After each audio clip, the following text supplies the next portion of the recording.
સુરતમાં એક પતિએ પોતાની પત્નીને બેરહેમીથી માર મારી પોતાની જાતને પોલીસને હવાલે કરી દીધી હતી। સુરતના કાપોદ્રા શ્રીજીનગર વિભાગ 2 માં રહેતા રત્ન કલાકારે રોજિંદા ઝઘડાથી કંટાળી અને પત્નીના માથામાં કપડાં ધોવાનો ધોકો માર્યો હતો। બાદમાં પોલીસ સમક્ષ હાજર થઈ જણાવ્યું કે મેં મારી પત્નીને મારી નાખી છે।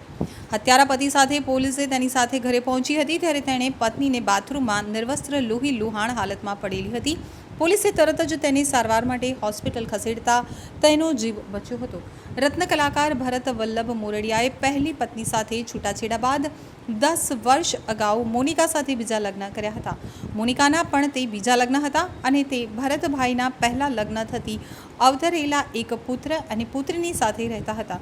જો કે 2 વખત ગળાના કેન્સરની સારવાર કરાવનાર ભરતભાઈ સાથે મોનિકા નાની નાની વાતોમાં ઝઘડા કરી પહેલા લગ્ન થકીના 2 બાળકોને હેરાન કરતી હતી, જેથી તે કંટાળી ગયા હતા। બપોરે ભરતભાઈ સાથે ઝઘડો કરી મોનિકા બાથરૂમમાં કપડાં ધોઈ અને નહાવા ગઈ હતી ત્યારે તેને હત્યા કરવાનો નિર્ણય કરી બાથરૂમમાં ગયા હતા અને મોનિકાને માથામાં કપડાં ધોવાના પ્લાસ્ટિકના ધોકા વડે આડેધડ ઘા કરતા મોનિકા ત્યાં લોહી લુહાણ હાલતમાં પડી હતી। ભરત તેના બાળકોને પોતાની બહેનના ઘરે મૂકી અને કાપોદ્રા પોલીસ સ્ટેશન પહોંચ્યો હતો અને જણાવ્યું હતું કે મેં મારી પત્નીને મારી નાખી છે, મને જેલમાં નાખી દો। પોલીસે તરત જ ભરતના ઘરે પહોંચ્યા તો ત્યાં મોનિકા બાથરૂમમાં નિર્વસ્ત્ર હાલતમાં લોહી લુહાણ પડી હતી। ત્યારે પાડોશીઓની મદદ મેળવી તેને કપડાં પહેરાવી 108 મારફતે સ્મીમેર હોસ્પિટલ ખસેડી હતી। ત્યાં સમયસર સારવાર મળતા તેણીનો જીવ બચી ગયો હતો, જો કે હાલ તે બેભાન અવસ્થામાં સારવાર હેઠળ છે।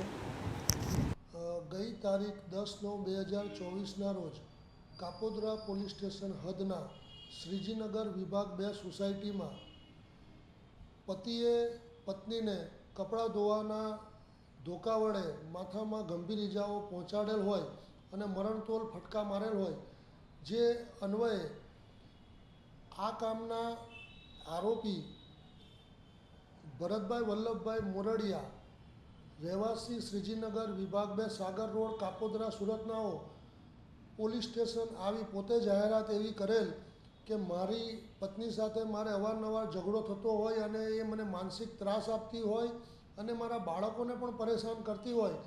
મારે એની સાથે ઝઘડો થયો અને આજે બપોરે 12:30 પોણા 1ના સુમારે મેં એને માથામાં ધોકાના ફટકા મારેલ છે અને એ બેભાન હાલતમાં ઘરમાં પડેલ છે તેવી હકીકત જાણ કરેલ, જે અનુસંધાને કાપોદ્રા પોલીસ સ્ટેશને ત્વરિત એક્શન લઈ અને આરોપીના ઘરે જઈ અને જે ભોગ બનનાર ઈજા પામનાર બેન નામે મોનિકાબેન ઉર્ફે મંગળાબેનને હોસ્પિટલાઇઝ કરેલ અને આ ગુનાના કામે ભોગ બનનાર મોનિકાબેનના સગા સંબંધી આવતા કિશોર રામચંદ્ર સોનવણે રહેવાસી તેવડ ફળિયા નવાપુર જિલ્લા નંદુરબાર નાઓની કાયદેસરની ફરિયાદ લેવામાં આવેલ અને આ ગુનાના કામે આરોપી ભરતભાઈ વલ્લભભાઈ મોરડિયાઓની કાયદેસર અટકાયત કરી અને નામદાર કોર્ટમાં રજૂ કરવામાં આવેલ।